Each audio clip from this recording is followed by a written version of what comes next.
Welcome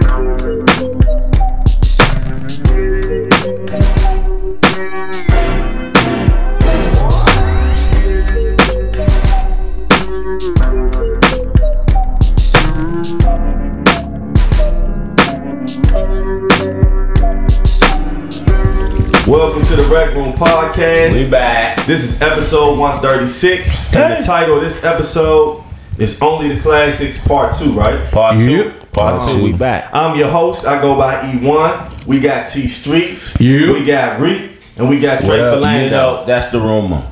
Man, y'all know it's been a minute. This shit been good. Yeah. You got the gang back. You know what I'm saying? It's warm. Everybody got their thighs out. You know what I'm saying? So got the motherfucking thighs out. It's feeling good, man. And we're gonna start with sports like we always do. Now, before we even get into, we're gonna discuss. Before we get to sports, we're gonna discuss personal classic albums. We're gonna go over.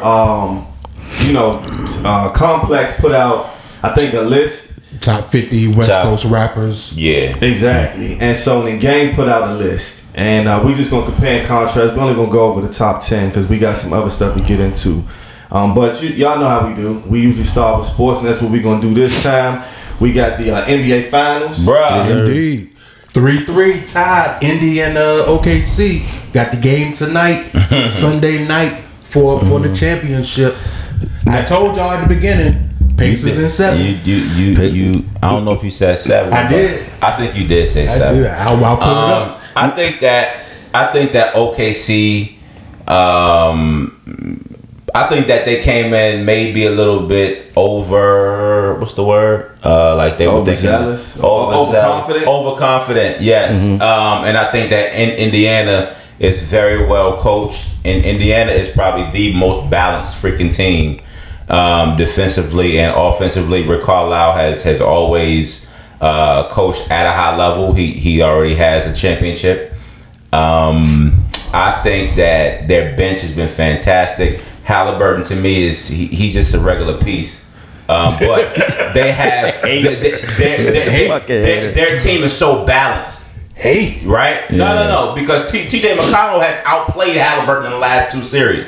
That just to me, and Siakam has been the best player on thetheir team. Halliburton's been hurt, right? Halliburton plays the last 5 minutes of games. I'm not hating on Halliburton, but he plays the last 5 minutes and he's just fucking Superman, and I don't get it. Siakam has been the best player. Goddamn, TJ McConnell off the bench is a beast. But tonight, OKC is going to remind everybody why they OKC. Now I'm just confused about. I know that that T Streets was. I thought T Streets was an OKC fan, but it seemed. But no, not OKC. I'm sorry, Denver. Yeah. His Nuggets. But now I did see him one time. We all hung out, and he did have a Pacers hat or jersey. He did have a Pacers hat. Yeah. And so I didn't know. I just wanted to ask him about that. I'm a Denver Nuggets fan. I like the Pacers. If I ever switch teams, it's going to be the Detroit Pistons. I like that. Switching teams is acceptable now. I see. Wow. Yeah, that's what's up. Only in basketball. Only in basketball. Well, you know, I like that. yeah. Only basketball, man. Only basketball. Yeah. People always think Let's move to go home. Let's move to go home. You know what I'm saying? Football, you don't do that shit. But so that's what we got in sports. I can't think of anything else. I know that Bud Crawford is supposed to fight Canelo. Right? Yeah, but I don't know. September. Yeah. It's September, like in the first 2 weeks of September. Who y'all got? I'm sticking with Bud, even though he shouldn't win. Let me tell you, I don't know, bro. I gotta watch the fight because Canelo is a fucking machine now. After that loss that he had the Triple G, Canelo is a machine, bro. Bud is I think Bud is quicker. I think Bud might beat him on points, but as far as power, I don't think he need to be getting caught by Canelo bombs, bro. Canelo has a lot more power. I don't think he need to be getting caught by Canelo bombs. It's gonna be tough. I can't call it. I can't call it honestly, but I'm confident in Bud. It's a great fight. Canelo hit really hard. So I don't know. I can't call it. I can't wait to see And Bud it. has to come up and wait to meet him. He does. Yeah, See, that's gonna be hard right there. Yeah, but look, if Bud pull it off, hey, look, bro, come on, man, he a beast. So that's what we got in sports. That to my we don't cover like baseball and all that, so that's what y'all like, man. There's one more sports news. Lakers sold their team for $10 billion. Oh yeah, That's big. That's big news. They bought it for $67 million. Shout out to the owners of the LA Dodgers. That's what's up. LA Dodgers, aren't they the same group that with the Washington I thought it was $10 Commanders? billion. No, they sold it for $10 They sold it billion. for $10 billion. But when they bought it years ago, they bought the team for $67 million, which is still a lot of fucking money. That's a lot of money. That's not even a flip. What the fuck is that? A fucking what kind of markup is that, bro? $67 million to. But T, that's why we tell everybody to what? Invest, right? Hey. You gotta invest, baby. So we music heads, and so why? Hold up, we music heads. Whoa, see, my man too modest. My man too modest. Let me tell y'all something. E will make 8 albums in 3 weeks, and you will never know it. I'm laying in my bed Friday night. I'm about to fall asleep. Something pops up on my phone. My man has brand new, fantastic video on YouTube. Saints Remorse. I'm gonna give it up to my man because not only is it dope, but I liked how the message of the song with the aesthetics of the video, it accentuates like the words more. Right? So if you're getting a brand new fan, they can follow like what your story was because they're paying so much attention to your words. Yeah. So I just want to give you some props on that, bro. Keep going with that, bro. I appreciate it. Absolutely. Saints Remorse. Saints Remorse. A lot of love on that joint. So I haven't put it on YouTube yet, but yeah, just follow me at IG, right? On IG at official_E1, and yeah, we'll see. I might got some more tricks up my sleeve, but right now I'm just putting out when I feel it, and I that's what I'm talking about, bro. I'll put out a song, man. So I love it, dog. We music heads here, man. And so you'll always, as we continue to pod, you will always hear pods about music because that's just what we love. And today makes it no different. Complex put out a list of the top 50 West Coast artists of all time. And then after that, there's always going to be controversy with any list. Sometimes I think that they put out lists and put people that we wouldn't think at certain numbers, so just so it can be talked about. Because that's what I would do if I was a person, right? So after that came out, an artist, he decided to put out his own list of top 100. Now we're not going to go over the 50 list, and we're not going to go over the 100, but what we're going to do is keep it to the top 10. So I'm going to give y'all a complex top 10, starting from number 10 first. Before you go with the top 10, the list that Complex put out is based on 3 main parts: skill as a hip-hop artist, strength of catalog, and commercial impact and lasting influence. So that is their criteria.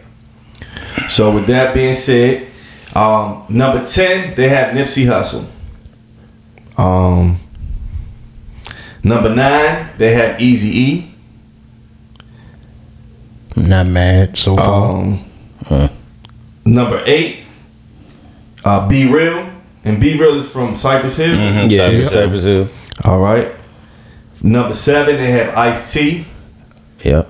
Not mad at it. Nope. Number 6, they have DJ Quick. Yep. Definitely not mad at that. All right. Number 5, they have Tyler, the Creator. I think he should be higher, but I'm not mad at it. Number 4, they have Dr. Dre. Okay. Think he should be lower, but it's cool. Number 3, they have Ice Cube. Absolutely. I might put him number 1, but I'm good with 3. Number 2, they have Snoop Dogg. All right. And then for number 1, they have Kendrick Lamar. Let's pause right there. I forgot. I went to the Kendrick Lamar concert on it was last week. And I'll probably get a little older because it felt like I was there long as shit. But it was with him and SZA.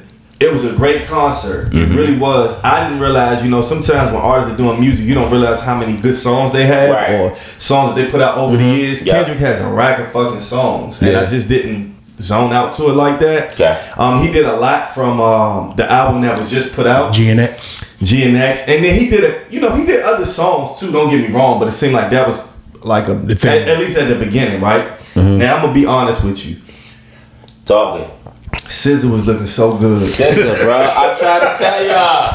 I ain't gonna lie to you, man. She was dancing all through the joint. I mean, and I gotta give credit where credit due because all that dancing and singing, she ain't look tired. But she was bouncing around. Now they did get breaks because they was switching. Yeah, you know what I'm saying, switching back and forth. But regardless, man, her voice sounded good in person. She looked good. I didn't know she was 36. Plus she was younger. When Not Like Us came on, the energy I felt in that joint, I felt like a young teenager. Crazy. Joint Slam. I was going like.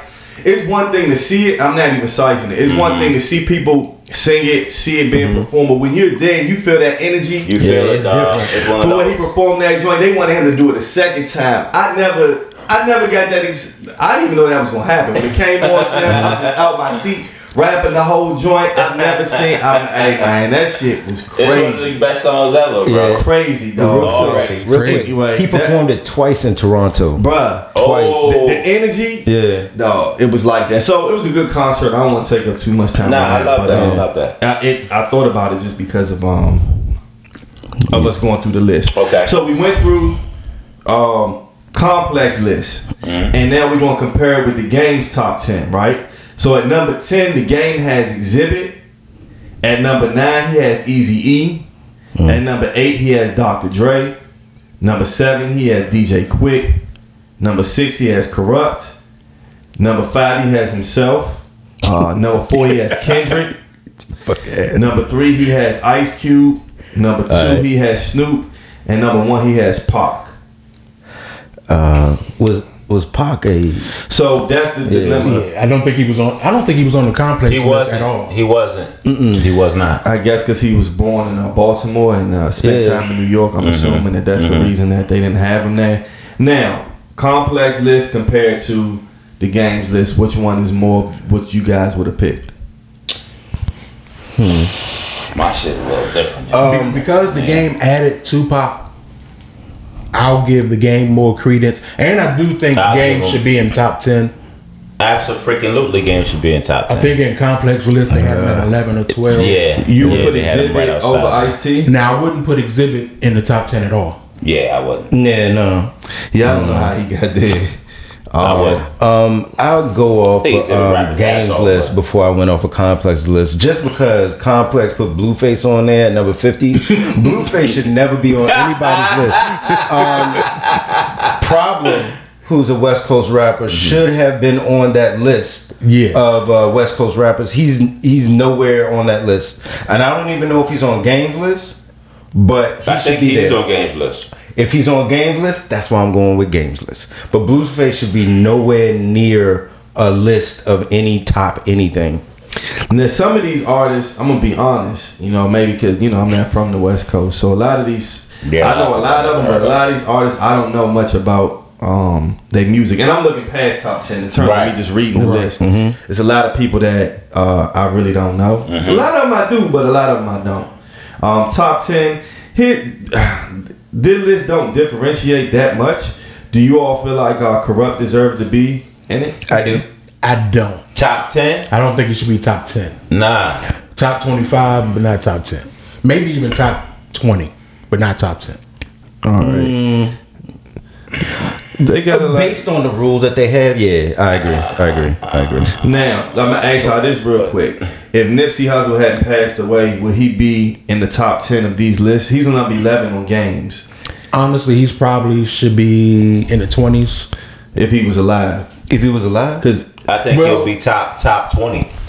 If he was alive, we don't know because his last album was Victory Lap. He could have put out something else to push him up. Well, based on the criteria that they have, I think he should. His impact on West Coast rap. I think he should probably be. Nipsey one of my favorite. I'm just going off the he be my personal top 5 for me personally, but I'm just talking about just the overall thing. Yeah, his impact means a lot. Like I think impact for Snoop is the reason why he's that hot. Yes. And his singles. He has a bunch of singles that went up top rap singles. Put it like this: if you put Snoop one, I mean, you could argue Snoop could be one. Yeah, he's the most popular rapper. Easily. Just for his impact, you can easily put Snoop at number Absolutely.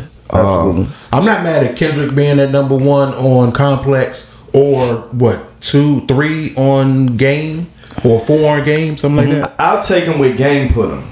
I couldn't put Kendrick in no top 3 right now. I couldn't do that. No, I couldn't put Kendrick. Definitely, I could never put him number 1. He's a beast and he's dope and everything, but I don't know. I'm not mad at it either way. What Kendrick has to me, he rivals Ice Cube as far as classic albums. Ice Cube has the most classic albums on the West Coast to me. Absolutely. Then Kendrick, or they may be tied. I gotta double check, but they may be tied from my list. Just that's his classic album. Ice Cube could be number 1. His relevancy moved off of music into Hollywood. So he has an argument as well. But him at 3 on both lists is a good spot. Now let's get into so if anybody want to check that out, you can go to Complex. They come out with these lists all the time just to piss people off. Yeah. And then for the game, y'all can follow the game if y'all want to see this list. Y'all can compare and contrast, and maybe I will end up getting to some of these West Coast artists that I've never ever heard of, right? But it's a lot, so it's a lot to get through. Shout out to the West Coast. So that's it with the West Coast list. But now we about to get into what we came here for. Yeah. And what we came here for is what, T? The classics. The classic. Hold on. I thought we did our top 10 rappers. West Coast. No. We ain't do that? No. I thought you told me I had my whole top 10. Let me do my top 10 West Coast rappers real quick. Go ahead, read them all. I had my joint already. See what I'm saying? First of all, America, goddamn Crooked Eye's goddamn number 10 for me. Crooked Eye, fantastic lyricist. Joe Budden, I'm always gonna have an eternal beef with Joe Budden because Crooked Eye was a standout in Slaughterhouse, even though Slaughterhouse was one of the greatest groups of all time. Number 9, Nipsey Hussle. Number 8, the DOC. Even though he's from Texas, he rapped in the goddamn West Coast. He West Coast rapper than me. Ice-T. Number 7. Number 6, my man, MC8. You dig? The hood done took me under. Compton's Most Wanted. Okay?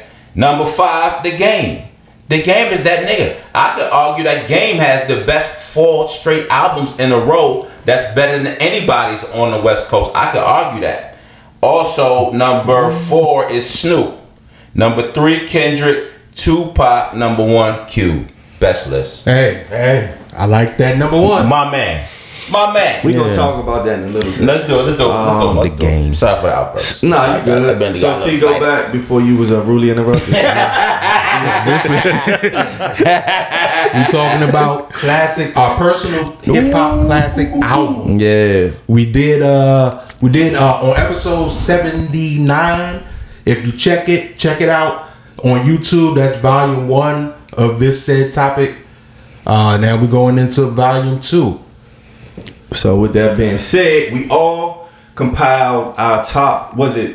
Top 3, yes, top 3 personal classics.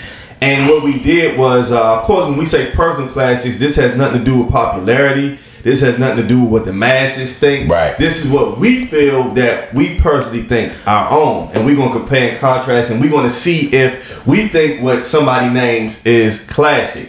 And T has the format of how we about to do that. Real quick before I'm sorry to jump in, but go ahead. These there are many classics. We have many classics under our list. These are just our 3 right now. Right. Yeah. We're gonna keep adding to it. We're gonna add to the list. Mm-hmm. Yep. And we're going off of the old school Source Magazine rating, where they do the 5 mic system, where 1 mic equals whack, 2 mics need help, doesn't stand out, 3 mics good album worth checking out, 4 mics slamming dope, definite satisfaction, and 5 mics is a hip hop classic. So that's the grading scale that we're going off of. Who wants to start? I'll start. Let's get it. So look, my first album, Ice Cube, Death Certificate. 5 mics. All right, bro. Go ahead. No. Say why you picked it. I picked it because of Impact Me. Shit, I was 12 when I first heard it, and Ice Cube was like a lot of those older West Coast guys. They was spitting hard shit, but they was rapping their ass off. But Cube Q will paint the picture, like My Summer Vacation and shit like that. But as a 12-year-old, you listening to it, it's like you can understand like they labeled as gangster rap, but his art of storytelling on every single song on that album, and it was so hard. That was the Bomb Squad produced album. Or was it the second one? Or was it? I know the Bomb Squad did the first one. Yeah, so I can look at the production, but that's my first one. I wanted to do all West Coast, but I did 2 West Coast. But I'm starting off with Ice Cube. So I listened to that album, and I'm gonna be honest. Ice Cube is okay, right? Man, in terms of like the impact, he's an icon. But rap wise, I'm sorry, man. Ice Cube is the most basic rapper that you can ever be. Dang.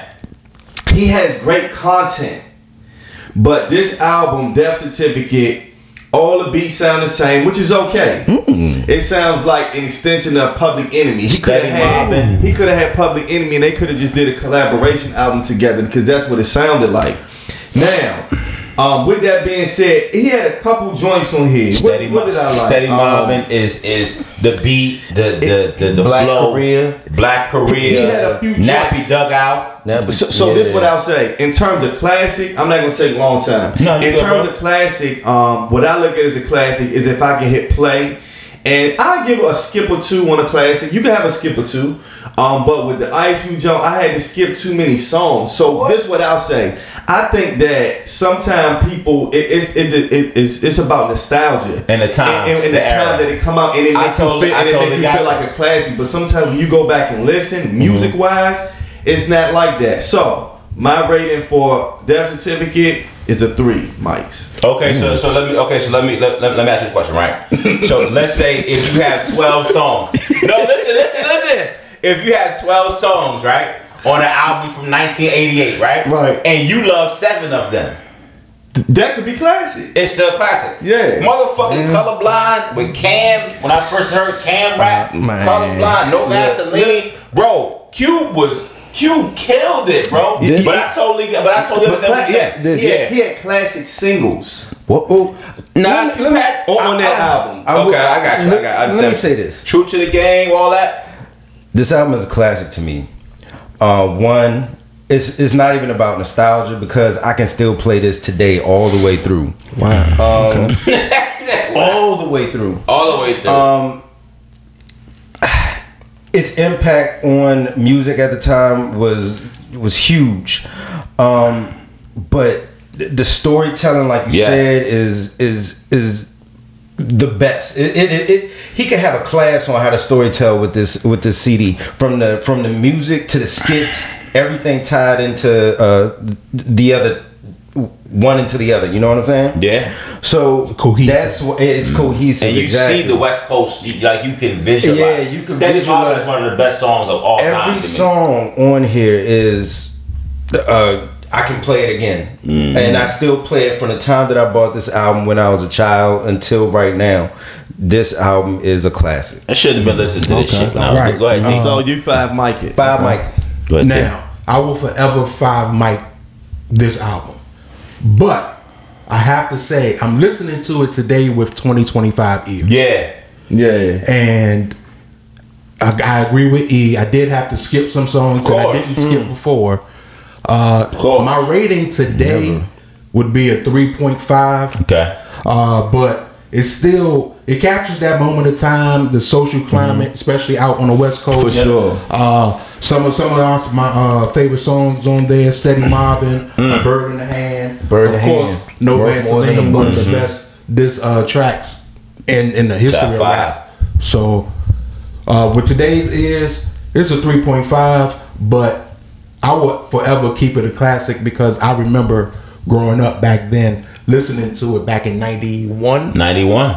Yeah. When it first came out. It was good now. Yep. What's your next one? My next one. We let me go. All right. Yeah, we jumping on. All right, go ahead.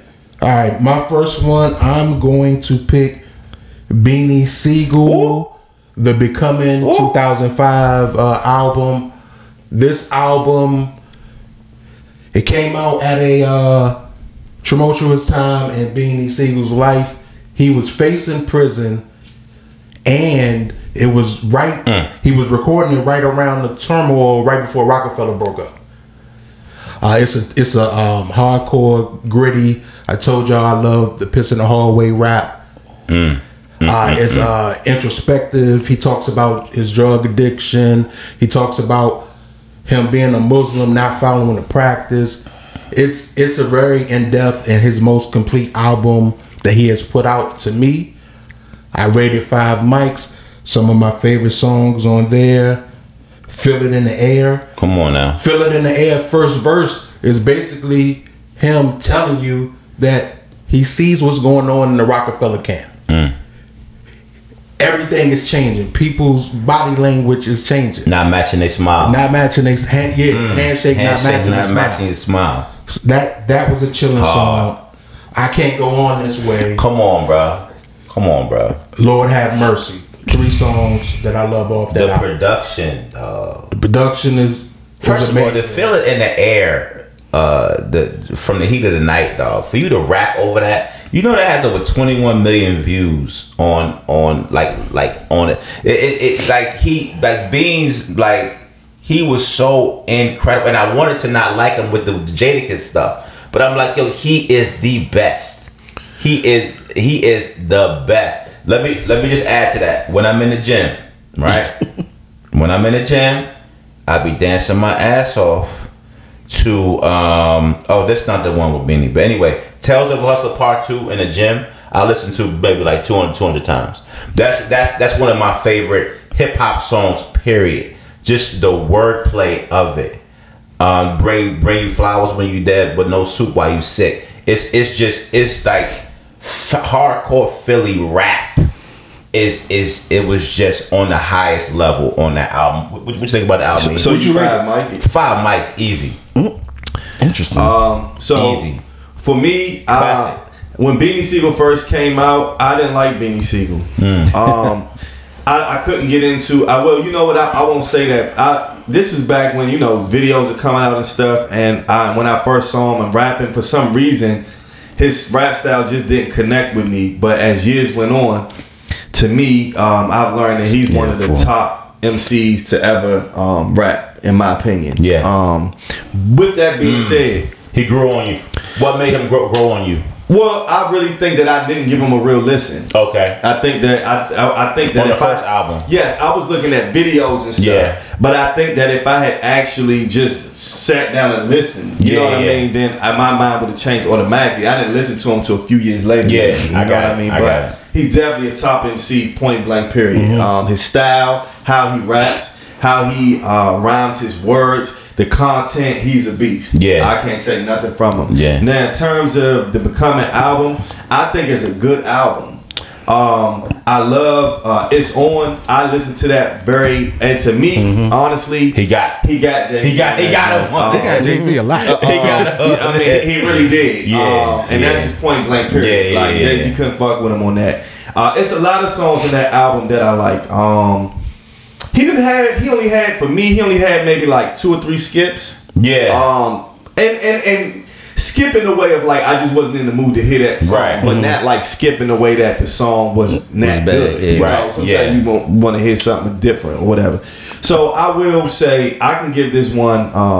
I won't go classic, but I'll give it 4 mics. I think that because it was a song that I thought was on here that's on another album. I'm gonna give this particular album 4 mics. But I'm gonna give it 4. Yeah, I'm gonna give this particular album 4 mics. Flatline with Petey Crack. Ooh. What you got, bro? I'm on the fence with this album. I like Beanie Siegel, but then he's like Jadakiss when he puts out an album. It might be all right or it might be good. Who knows? But this album, I liked it. So I'm like I said, I'm on the fence. So between a 3.5 and a 4. Okay. But my favorite, my favorite joints off this run are Feel It in the Air, of course. Gotta Have It. Bread and Butter. And It's On with Jay-Z. It's On with Jay-Z. All 4 of those songs I still play now. So they have longevity. This album, it's a good album. Gotta have it with Petey Crack in the gym. It's not bad. Petey Crack, Accentuate, those two together, bro. Gotta have it with the beat. It's getting kind of hectic. One that did all live with Cameron was like that too. Ooh, Beanie Siegel, dog. So shout out to Beanie I'm Siegel. gonna go with one of my albums. Let's go. So I got on here Ab-Soul Herbert. Okay. Now, Ab-Soul Herbert, to me, I have it as a classic because my criteria for classics are the production, your lyricism, and you don't have to be lyrical, but just how you putting your words together, and the cohesiveness of the album, how it flows, how many songs I have to skip. And for the Herbert album, there's not one song that I skip. Now, yes, you might on a different day listen to certain songs and stuff like that, but just overall the production, how he's rapping, what he's rapping about, it's classic to me. Like I mean, it's a phenomenal album, and these days there's a lot of people that put out albums that just don't get the credit and recognition. And I don't know if we just in a microwave society or music is put out so rapidly. I think that certain music doesn't get celebrated the way that it should. In my opinion, and stuff just don't last. But Herbert is a 5 mic album to me. What are the I had my standouts on it. I listened to that joint back to back. I don't got it up right now, but I'm 5 mic in the Ab-Soul Herbert album. Okay, go ahead, Rick. I agree with E. It is definitely a 5 mic. I don't know. I don't even remember when this album came out. 2022. But I like November, December 2022. Yeah, I think I was in my Griselda phase, and when I had my Griselda shield up, so if there was other music out there, I didn't hear it. I can't hear it. But I heard this the first time E put it up there for discussion, and this is definitely a 5 mic album. It's chill all the way through. The album's cohesiveness is top tier. There's not one song to me that I skipped when listening to the album, and and every beat flows. Every beat flows. Every beat just kind of complements the next song, the beat of the next song. So it's a fantastic album. The lyrics are great. Content is great. Beats are great. Classic. Yeah, I'm gonna give it a 4. I always liked Ab-Soul. Like I was saying earlier before we started shooting, I was looking at Ab-Soul to be like this huge, mega star from the West Coast. But his lyricism has always been top tier. I like the No Report Card. I like Man Shooter. I like Good Man. Like you said, the cohesiveness of the beats. And he's just solid, man. And I do love his introspectiveness about battling depression and things like that. He's putting it into his words, but he's always dope. I'm gonna give it a solid 4. All right. Well, let me just ask Trey this. Well, what held it back from getting the 5? I just think maybe because of it could have been the beat selection for me. It definitely wasn't. It wasn't the lyrics. Yeah. Right. I think it was probably because you know what I would probably say. Trey?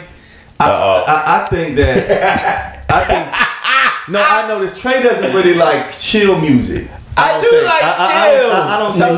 I don't think he really likes like smooth, chill music. I don't think that's your thing. Okay, so you talking about you talking about from rap? You're not talking about music. From rap. It just seems like I do, man. I do. I tell you what I'm gonna do. I'm gonna listen to it again. No, seriously. I'm gonna listen to it again because, like I said, I was an Ab-Soul fan from a long time ago. So I probably just I need more time to get into the album. So maybe I'll feel it a little bit different. I know what you're saying. First listen, I love Ab-Soul. No, it's good. I'm not talking about the Ab-Soul, but I'm just saying it just seems like the laid back rap is not really your thing like that. I'm an old school player. Hey, you see how he said that? You see how he did that? I love me some Ab-Soul. I love Ab-Soul. Shout out to Ab-Soul, bro. Yeah. And I give this a 5 mic. This is my favorite album of 2022. Okay. What Ab did on this album, I've heard all of his projects. On this one in particular, he stripped away all his technical, super lyrical rapping. He's still getting busy. Yeah. But he stripped that away, got real personal in this album. Yeah. I mean, Gotta Do Better. That might be my favorite song. That was Just a good period. song. That might be my theme song for my life. You got Fallacy and Art of Seduction. Those are 3 of my favorites. But that entire album, I don't skip it. I still listen to it regularly in 2025. Yeah. It's an amazing album. All right, Reek. Oh God. So, I know y'all hear me talk about this album a lot, and it's probably one of the best West Coast albums to me. Dog Pound and Dog Food. This is like, to me, one of the. It's a classic album because it's, once again, it flows. It flows. It flows from whatever the content is. You know, you have your certain subjects here in this group of songs. You go to the next group of songs. You have your certain content here, and it goes all, and it has that same format all the way through the whole album. I first heard this album when I was, once again, like a death certificate, when I was a kid. And I still play this whole album right now. And the whole album can be played all the way through. There are some songs where you may want to skip or whatever. It doesn't mean they're not good. It just, like we said with these other albums, you might not be in the mood to hear them right now. Especially with the, which is a Ab-Soul album. You might not be in the mood. But the album is solid. Production is solid. Beats, everything is solid. Even the lyrics are solid. The guest appearances are solid. Everything is solid about this album. Some of my favorite cuts are, let's see, we got New York, New York. I mean, that started the whole. That started the whole thing between Pac, with Pac and the East Coast and the West Coast. You got Let's Play House, one of my favorite. That's songs. one of my favorite songs. Yes, Classic period.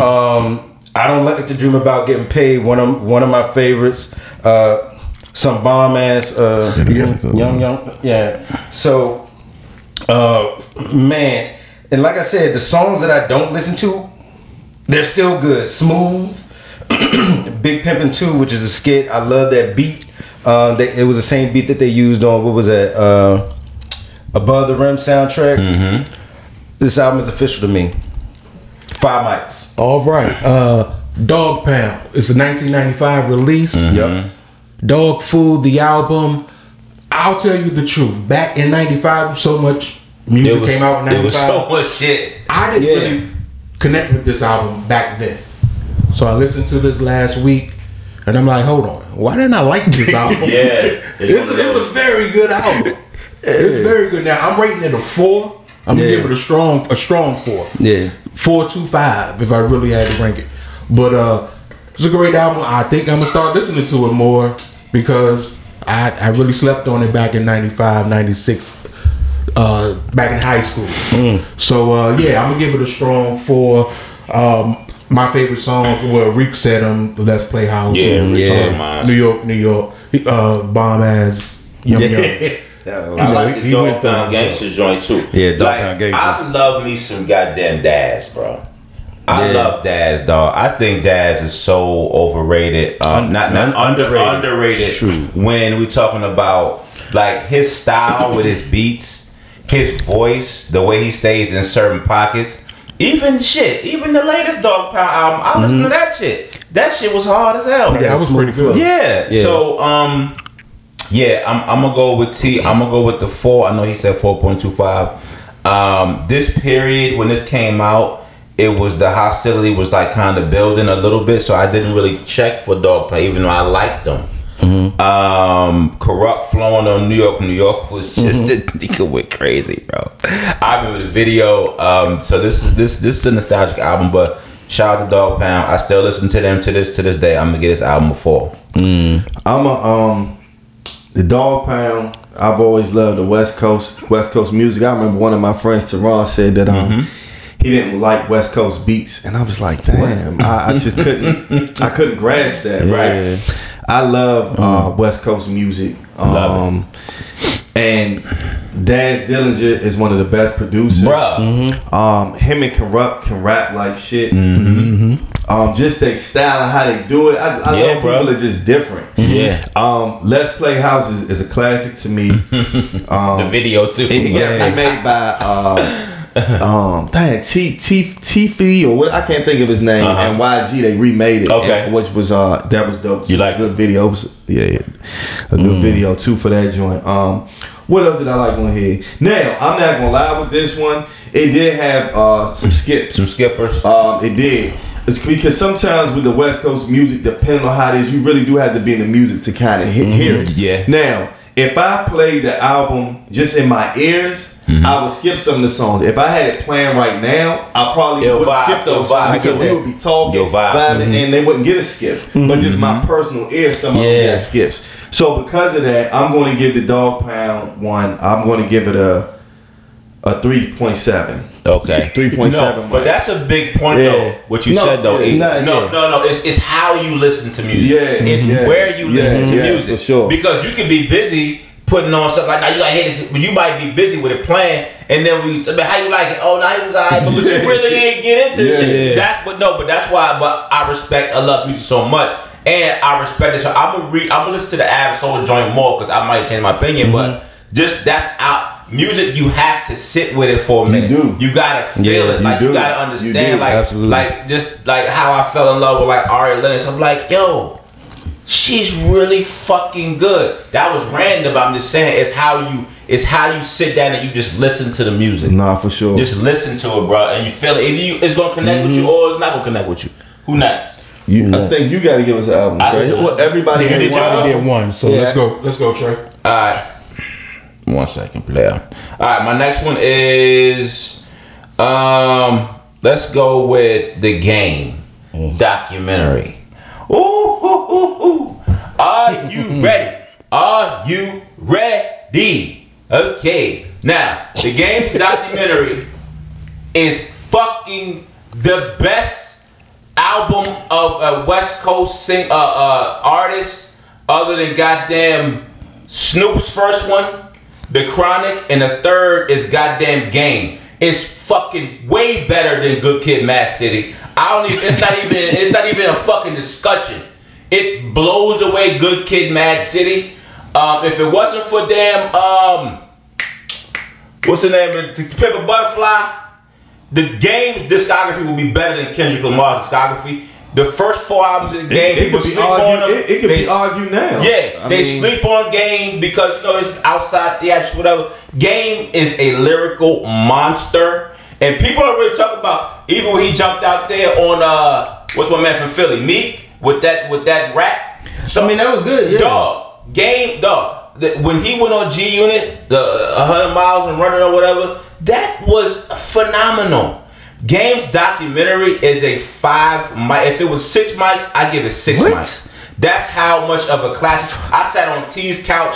T played for me. See, T had a great listening vibe in his living room. He played me Little Brother in his living room. He played me Game documentary. I said, replay that shit over.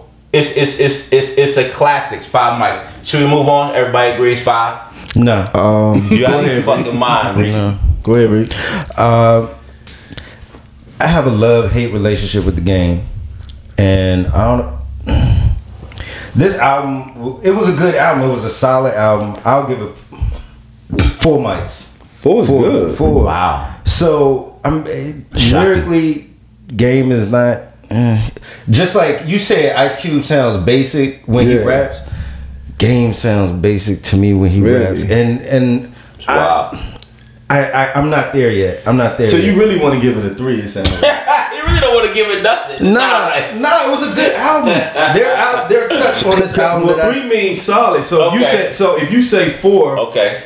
If I gave it 3 mics, this song has more than like 6 songs that I still play to this day from the time that I heard this album. So 3 mics means good, worth checking out. Yeah. 4 means slamming dope, definite satisfaction. 4? Love, hate. 4. Okay. Yeah, love, West Side Story. Yeah, it's worth it. It's a good album. Dreams. Dreams, dope. Hate to love it. Dope. Higher. Dope. How We Do. Dope. Don't Need Your Love. Dope. Church for Thugs. Dope. Put You on Game. Dope. Start From Scratch is like maybe my favorite song on the album. Did you say higher? Yes. Run It. No More Fun and Games. Yeah. We Ain't. So, Where I'm From. Classic album. This is that I named 10 songs in a row and you said you loved them. Game is boring to me. I think Wow. that so the Game. I think the Game is one of the best lyricist rappers. Period. His antics get in the way sometimes, and so people look at him different. But and also, I will say that he has one of the best discographies. Yes, sir. Of any artist. Period. You can put his discography up against any fucking anybody. He's a phenomenal artist. I believe Game is phenomenal. He knows how to make music. He had that one album where he was rapping just like Jeezy, sound just like, and it sounded good. I mean, he's a beast to me. Like so, all right, documentary. I would say documentary is a classic, but not because per se the music, but because of the timing. He came out at a time where West Coast was dry. Yes, sir. Now when we think about the West Coast, we don't think about it. Now it seemed like, it's a different age. We don't really think about when there was no women popping for 10 years. Yeah. When we don't think about when the West Coast had nobody popping for years. Yeah. And the Game came with the documentary and revitalized West Coast hip hop, whether people want to recognize it or not, because of how he may act or come off sometimes.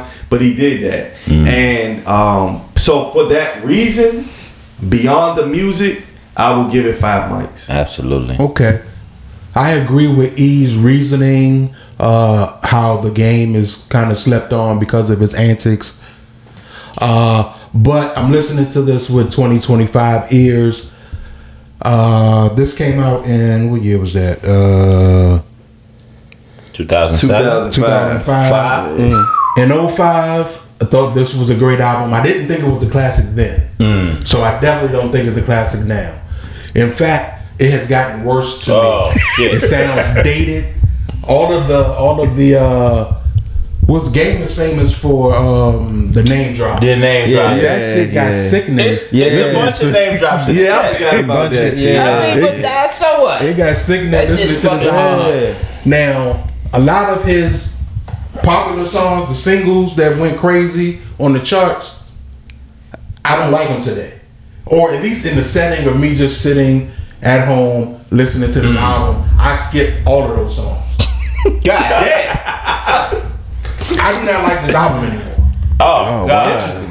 At all. I would never play this album again. Interesting. I give this a 2.5 with 2025 ears. That's tough. Like, now overall, I'll give it a strong 4 because I remember what it was like back then. bro, I remember when it dropped. Dreams. I remember him with G Unit, the West Coast flag raising. That shit was brought him hard. out the ashes. I remember that. That shit was so hard. overall, I would probably say the album's a 4. But just for listening to it last week, this is a 2.5. I do not like that. Interesting. Okay. I thought my take was bad. I thought my take was gonna be the worst. Documentary. Okay. Classic. What we got? Who next? Who is next? We can skip. It don't matter. Go ahead, Reed. Shoot, mine was let's see where we're at. I think we were with Domo Genesis. Domo Genesis and No Idols. This was a project that came out in 2012. I was always a huge Odd Future fan, and I listened to pretty much all of their solo projects. Domo Genesis was so underrated, and so nobody really looked for him. Everybody was looking for Earl Sweatshirt or Tyler the Creator, or even the band The Internet. But Domo Genesis hooked up with Alchemist on No Idols, and they created a masterpiece. Small move. Every song on here, I mean, whether you have he has tracks with Prodigy, Freddie Gibbs. This album is so solid, playable. You don't have to skip any tracks. It's lyricism to its like if you want the definition of lyricism, hey, you should have this this project It's right a here. hip hop album. Yeah, it's a hip hop album. So yeah, it's definitely 5 mics for me. I'm not an Odd Future guy. I don't really do all that fucking Odd Future shit. But I fucking love this fucking album and this guy because he's smart enough to when got the Alchemist. If the Alchemist wasn't involved, like no, the guy's super talented, like it's dope. But that Alchemist, it brings something out of people. Yeah. That beat, the beat selection. So I'm definitely going to do a nice 4.5 for Mr. Damo. I had no idea who this guy is, but I'm not gonna sit it back like I did. I listened to it. I liked it because that Alchemist sound, baby. Mm-hmm. Want me to go next? Yeah. Okay, Donald Genesis. This album surprised me. I did not realize he was with Odd Future. Yeah. I thought I was listening to OT Genesis. I really did. I was like, wait. Like, what the fuck is that one? I was like, this is I'm in love with the Coco guy. I don't know the Coco but, guy. I didn't think it rap like that. I was thoroughly surprised. I'm mad that Reek didn't put me on back then. Because he put me on Odd Future. Okay. It's just that I listened to everybody else but Dama. Yeah. So this is a fantastic album. The only reason why I won't rate it a 5 because I only heard it once. So I'm gonna give it a 4.5 I'll give it off of one listen. Yeah, I'm listening to some more. A couple standout songs for me: Elimination Chamber, Me and My Bitch, No Idols. No idea. But I love this album. He's rapping his ass off. Yeah, he rap. Yeah. I did not know that he had. Well, I wasn't sure what I was listening to, so I did not know that I was going to hear that from a West Coast guy. Now I didn't. When I saw the name on the list, I said, "Here go Reed." Yeah. With all this shit I ain't never heard of, right? But this is what I'll say. I'm gonna be honest. When I was listening to it, it felt like it was made this year. Like I didn't know honestly until T put that 2012. That shit sound like it came out last year or something to me. It aged very well, and that could have been because of the Alchemist production. Yeah. It's kind of a classic sound, so you really can't put a year on when the music came out. But I really thought this was like a new guy. You know what I'm saying? Because the music, the lyricism, everything just made it seem like that it was fresh. I had no idea it was 2012. I will say that that's an album that I could say that I wouldn't have to skip. If I did skip, it was just because I had my favorites. But I could play that and not skip it. Now, T made a good point. For me to give it a 5, I had to live with it some more. I had to ride in the car to it, work out, all of that for me to really give it a 5. Right. It could definitely go to a 5 for me for right now though. I'm gonna go with the 4.5. Okay. Yeah, That's a solid album. Yeah, that was dope. All right, and my next album that I rate a 5, Mike, West Coast J-Rock Redemption. For me, this is his most complete and mature album to date. I'm waiting on his next album. He was the first artist released from TDE. Everybody was behind him when TDE first jumped on the scene. Before Kendrick, before Schoolboy Q, before Absol, it was J-Rock. Right. And when J-Rock first released his first album, it was cool, but it didn't hit like everybody expected. He had to see the success of Schoolboy Q and Kendrick, and then he comes with this album in 2018. My favorite album of 2018 is Redemption. I still listen to this a lot today. That and Herbert. Matter of fact, Herbert is one of my favorite TDE West Coast albums. I didn't mention that when we talked about that. Just period across the board. Redemption is also on that list, short list of just my favorite albums to come out the TDE camp. Period. Some of my favorite songs on here. You got Win.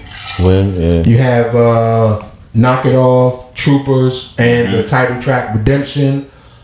This is just a great album to me. 5 mics. I rate it as a personal classic. J-Rock's Redemption.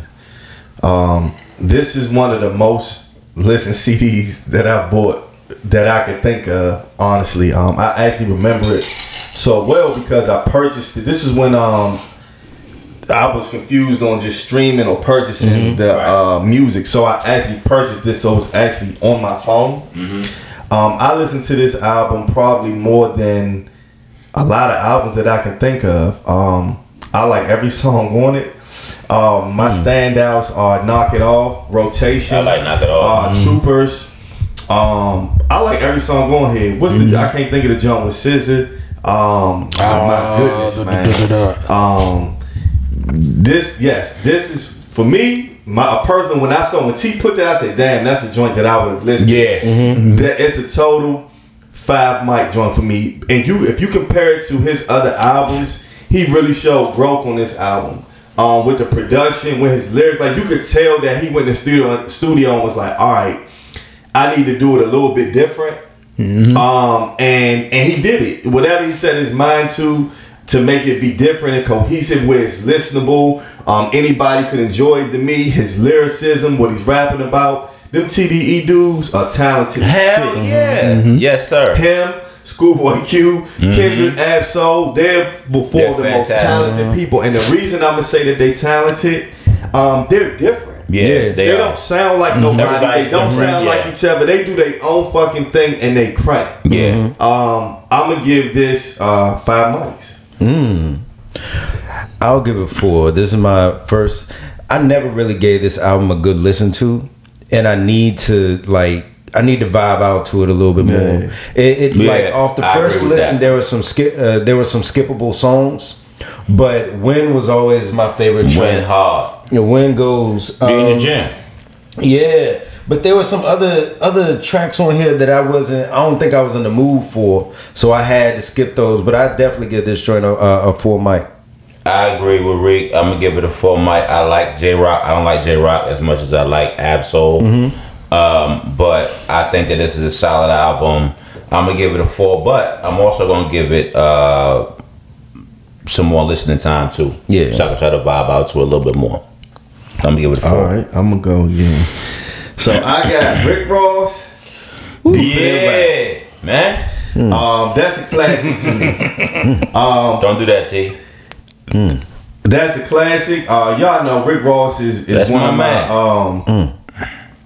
favorite artists, and the reason why is because it's not so much his content, but it's the way that he puts his words together, and the production selection.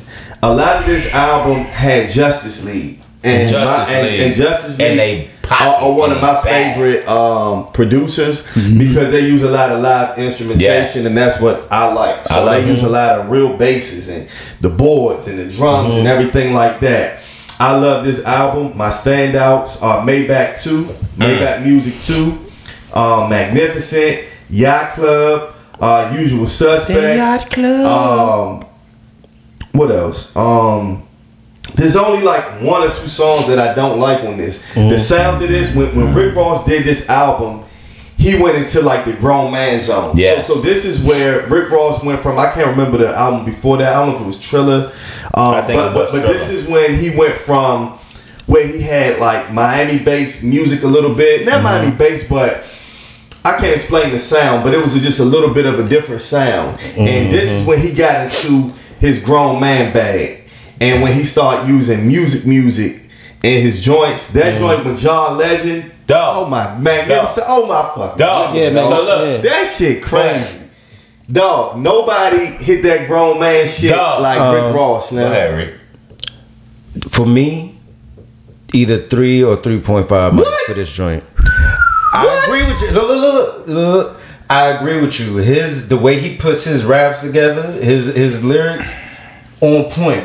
But this joint, the album started off great. Mafia music, Maybach music, Magnificent, Yacht Club, Usual Suspects. But next thing you know, you hit that Dream song. And then it's like, I'ma skip it. What about Rich Off Cocaine? My gosh. Rich Off Cocaine was good. So this is the problem with me. It goes down, then it goes up, then it goes down, and then it goes down. It slumps toward the end. I like Rick Ross, but this album is definitely not. Wow. Like the joint with Foxy Brown, Neo. Wow. Shit, nigga. Yeah, there's some joints on here that I could he could have left off, man. What you think? T? Go ahead, bro. I'm gonna go last. No, fuck that. Go, Trey. Hey, first of all, see, listen, America. Don't listen to T. Okay, let me tell you something. Now, T will tell you. They'll tell you I'm the hardest nigga on music, on rap. I'm very anti. No. But to add to what E was saying, this is the first Rick Ross album that I bought. I went and bought it. Interesting. When I listened to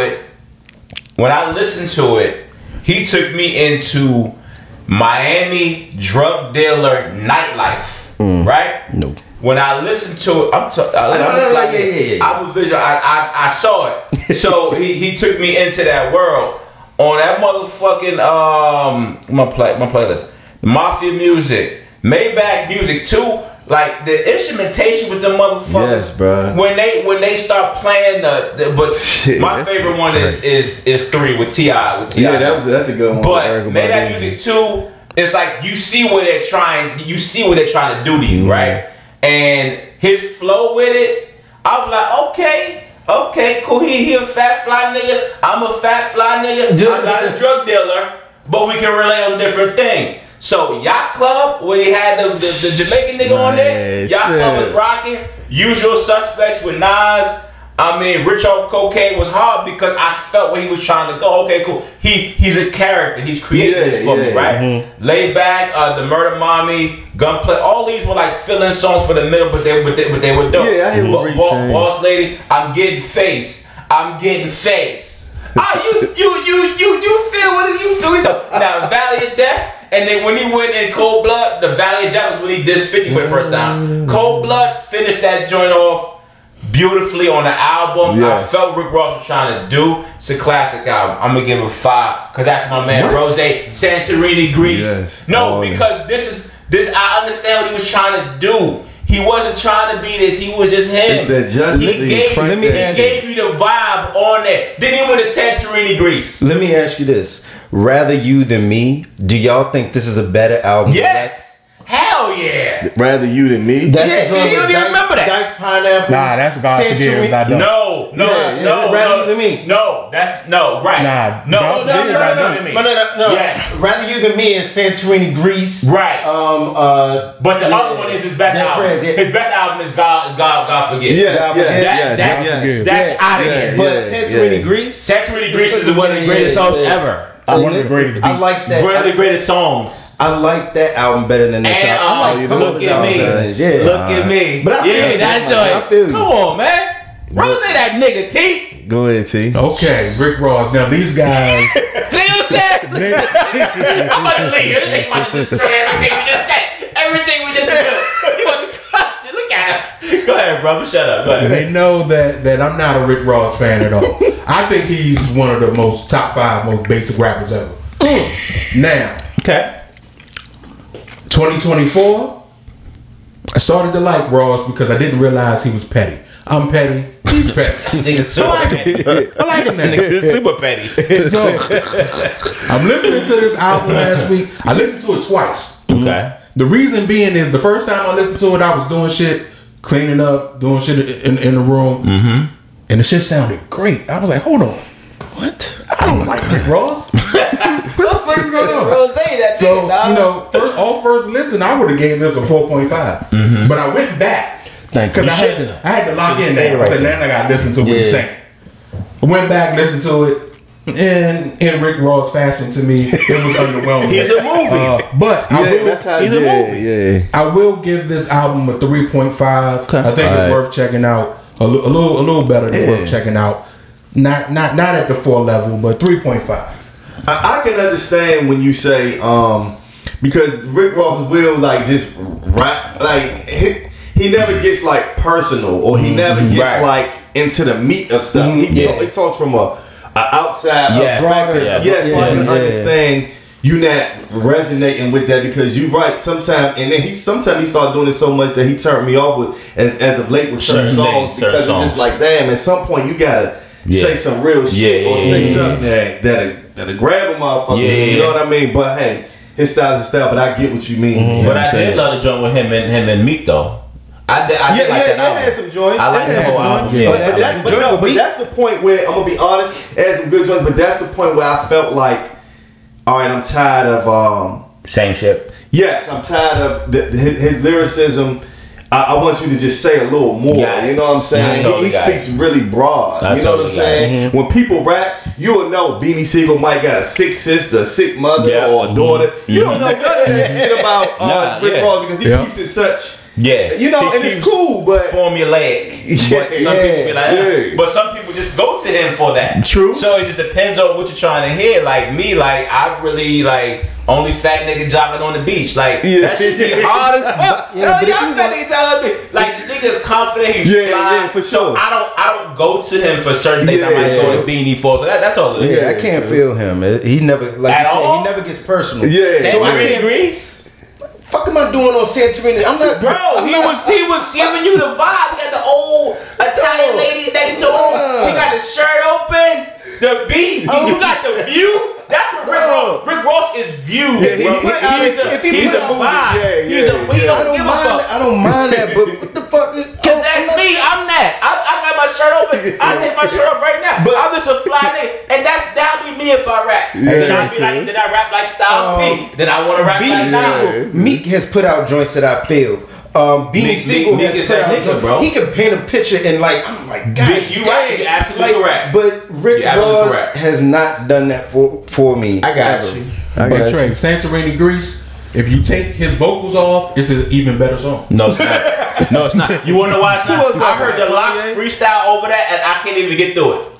Ross adds to that beat. With that beat was specifically made for him. He did that shit. That's his. He know how to do that. That's his talent, put together an album. He know how to do it. That's his talent. I just wasn't feeling this shit. And he makes great albums. It's on you, Trey. Oh, okay. The classics are all classics. Eric B. and Rakim. Eric B. for president. Every time I come in, I get insulted. Okay? I got paid in full. A lot of these rappers that we're talking about wouldn't even be here if it wasn't for paid in full. The influence of Eric B. and Rakim. Rakim wanted to be the greatest, one of the top 5 greatest lyricists of all time, if not top 5. He's in some people's top 3. If you listen to this album, it created a culture. It created a sound. It created, before the word vibe was even being used, you heard nobody rap like this before you heard Rakim.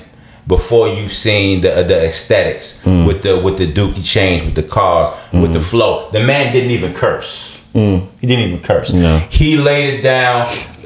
Younger people who not into him, Eric B. and Rakim, one of the greatest groups of all time, paid in full. Top 5 mics. Top 6 if it was a 6 mic. I'll put it like this. This album is like a 3.5 for mic album. The impact on the culture, absolutely. This is definitely a 5 mic album. Gotcha. This album has so many quotables. It's been sampled so many times. So many times, bro. And like the cuts off this joint are. But it's a b-boy album. I feel like I need to get out a cardboard box and like break dance and like when I'm listening to this joint. But ain't no joke. Graffiti. Yeah, exactly. I need to get out and spray shit. Move the crowd, paid in full as the rhyme goes.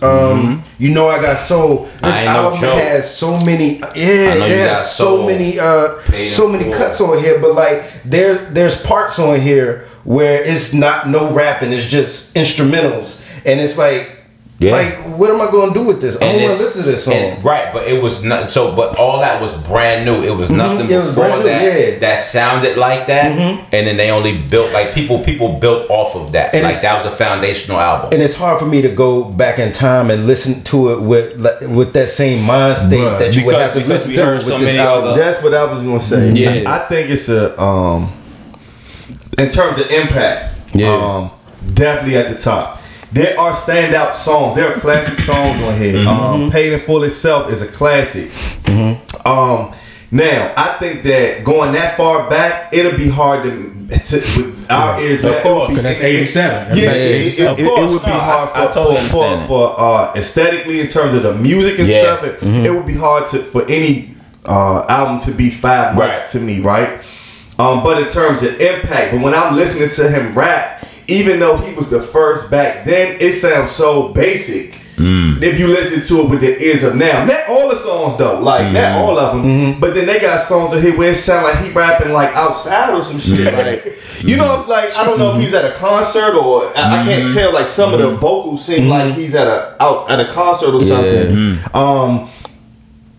I in terms of it being Rakim, in terms of him them birthing that the new style with flow and that just that went to the store and all that type of shit. For impact and all that, it could be a 5 for that. But in terms of me putting it on and listening to it and going through it, I'm with Reek. It had to be a 3.5. Yeah, got it. Yeah.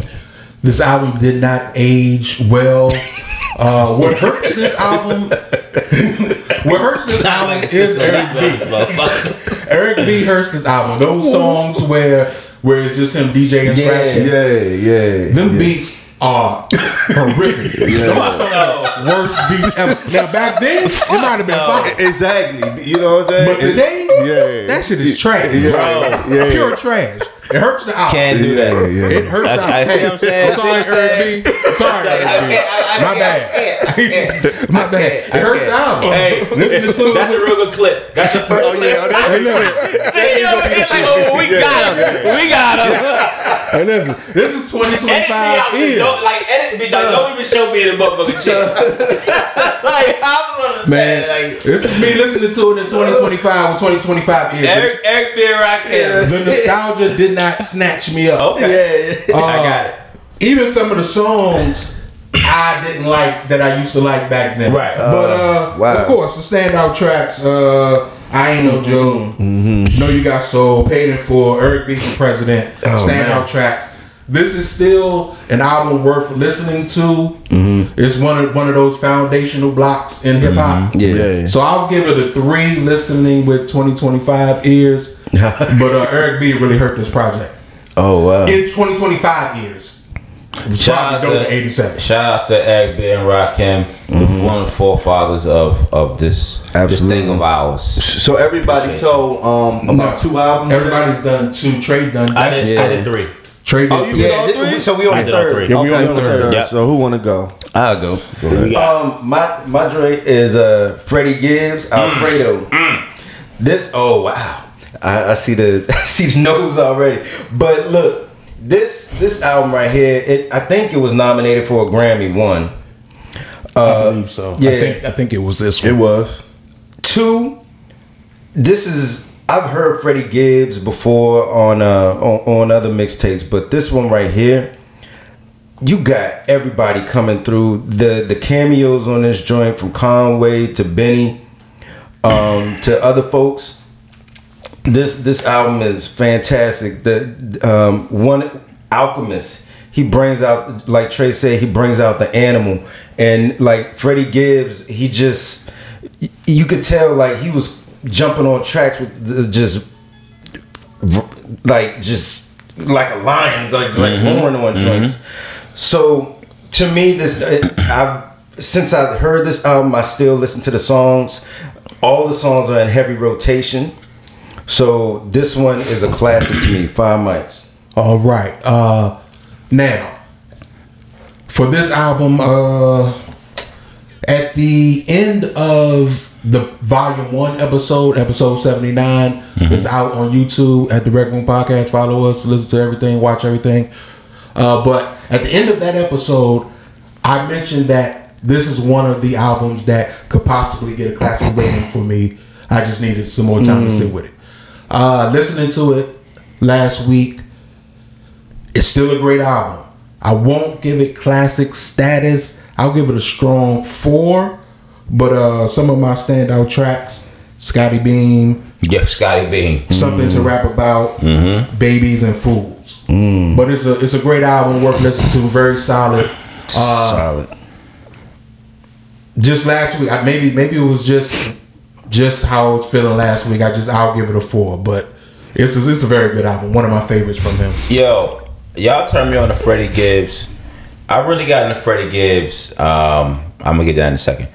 Dope ass album, super solid. I like to listen to Freddie Gibbs while I'm like doing stuff, like while I'm cooking or while I'm doing something, whatever, right?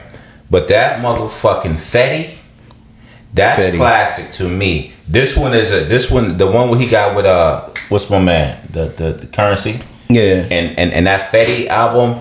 But this one's solid 4.5 to me. Freddie Gibbs, I'm tough on rappers, I'm tough on artists. He has my super respect. Super solid album. So I'll say this: Freddie Gibbs, from artist to artist, I can really respect his grind. When Freddie Gibbs came out years ago with Jeezy, first I think Freddie Gibbs may have been with under 50 Cent. I thought he was with Jeezy. I don't know, but I know he came out with Jeezy. Yeah. His career didn't go the way that he wanted to at that time. He was very disgruntled with Jeezy for years, and it was just like, God damn, right? For him to be that way and then to actually find his rhythm and his path, right? I think that's dope.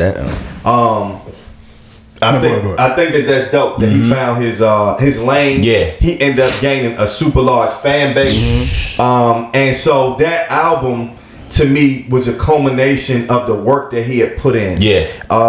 And his style of how he raps on those type of beats makes it different. Yes, bro. Now, with that being said, I listened to this album. I've heard it previously, and then I listened to it yesterday, but I still haven't super lived with it. I think it's a great album, and I think it's good, but I don't think it's a classic. Okay. I like Soul Separately better to me. Okay. I love that album. That. Is that Danger? Who's it? Who produced it? I know he got an album that's all Mad Lib, but this is just a variety. I think this is variety. Soul Separately. I love that album. Okay. I like that one better. For this one, I would give it 4 mics though. Yeah, I'll give it 4 mics. I'll give it 4 mics. So Fetty though, Fetty. Yeah. I'll do my. Go ahead, is this my last one? I think this your last one. All right. I'm going to go, damn, what the fuck is my last one? Okay, my last one is Wiz Khalifa, Cushion Orange Juice 2.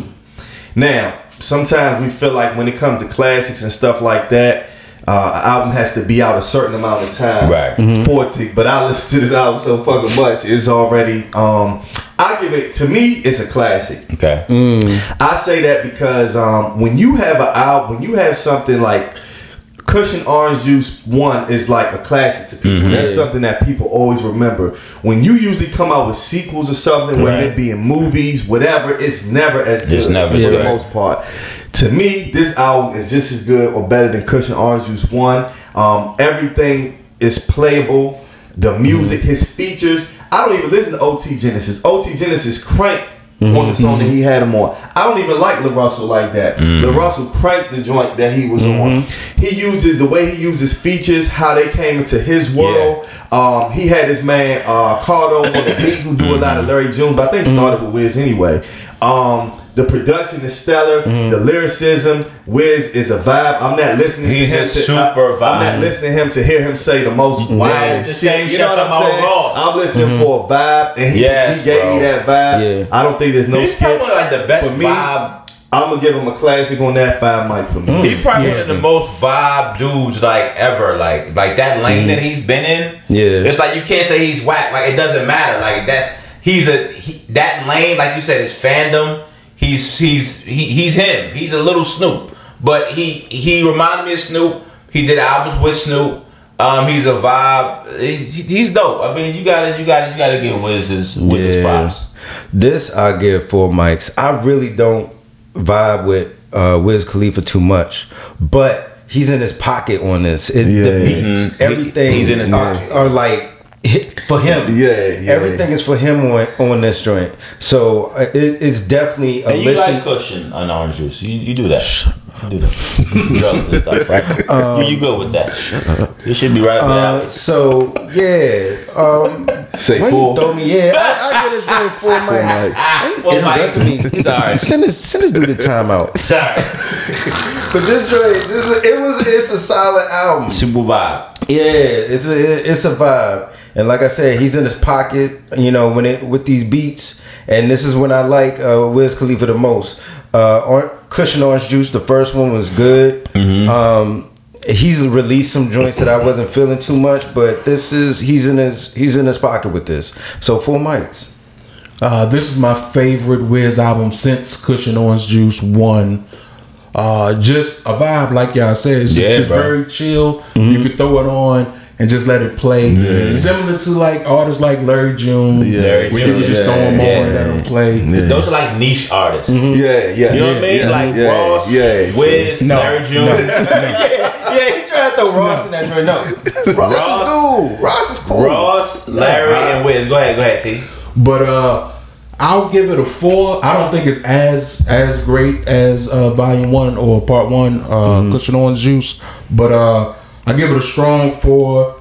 I love Jet Taylor, Red Eye, and just pretty much the whole album. I don't have to skip anything on that. I can just let it play and do whatever I'm doing. Yeah, true. So it's a very good album.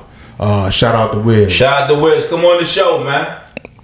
Indeed. Shit. Indeed. Come bless us, Wiz. And then who got another album? I got another album. Can I go first? Go ahead. No, I'm talking about let T, but then I'm gonna go first. My last album, Oh shit. 1995, released January of 1995, actually.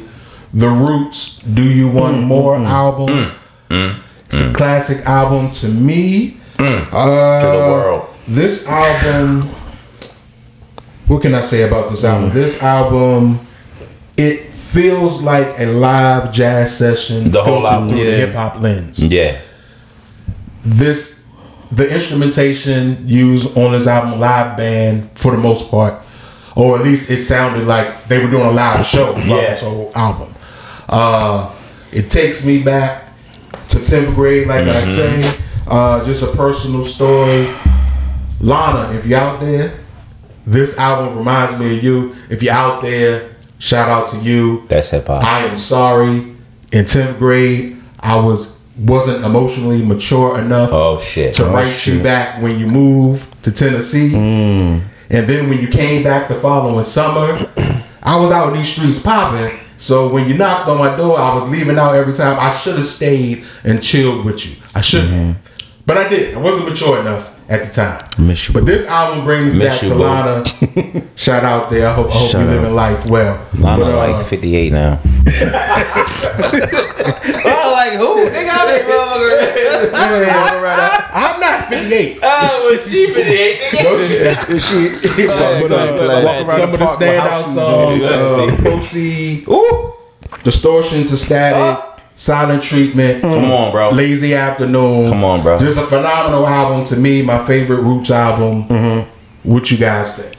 I tried. No, seriously, no. Listen, Oh, now we really in the rec room.